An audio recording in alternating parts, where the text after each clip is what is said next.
మిగులు రాష్ట్రాన్ని అప్పుల పాలు చేసిన బీఆర్ఎస్ ఇప్పుడు బాకీ కార్డులను ప్రచారం చేస్తోందని పీసీసీ అధ్యక్షుడు మహేష్ కుమార్ గౌడ్ విమర్శించారు. స్థానిక సంస్థల ఎన్నికల్లో ఉనికి కాపాడుకునేందుకు బీఆర్ఎస్ ప్రయత్నిస్తోందన్నారు. బీజేపీ బీఆర్ఎస్ ఒక్కటై కాంగ్రెస్ పై కుట్రలు కుతంత్రాలు పన్నుతున్నాయన్నారు.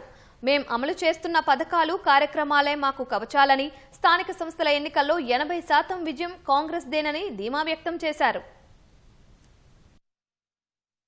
స్థానిక సంస్థల ఎన్నికల్లో మాకు డిపాజిట్లు కూడా రావు, కనీసం మా ఉనికి ఉంది అని చెప్పుకునే ప్రయత్నం చేయాలనే కార్యక్రమంలో భాగంగా ఇలా కాంగ్రెస్ పార్టీ మీద బీజేపీ బీఆర్ఎస్ పార్టీ ఒకటై కుట్రపూరితంగా లేనిపోని విమర్శలు చేస్తా ఉన్నారు. కొత్తగా ఏదో బకాయి కార్డులని, ఏంది ఆ బాకీ కార్డు, నవ్వుకుంటున్నారు జనం.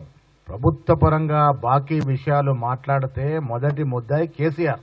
ఈ రాష్ట్రాన్ని బాకీ పాలు చేసినటువంటి ఘనుడు కేసీఆర్. మిగులు రాష్ట్రంగా పుట్టింది తెలంగాణ. అలాంటి తెలంగాణని ఇబ్బడి ముబ్బడిగా ఒక ఆలోచన లేకుండా శుద్ధి లేని సంసారం నడిపి ప్రభుత్వ పరంగా, కార్పొరేషన్ల పరంగా, సొసైటీల పరంగా ఎక్కడ అవకాశం ఉంటే అక్కడ బాకీలు తెచ్చి దాదాపు 8 లక్షల కోట్ల అప్పులో తెలంగాణని 8 లక్షల బాకీ రాష్ట్రంగా మార్చిన ఘనుడు కేసీఆర్, కేటీఆర్. ఇలా వాళ్ళు బాకీల గురించి మాట్లాడుతూ ఉన్నారు.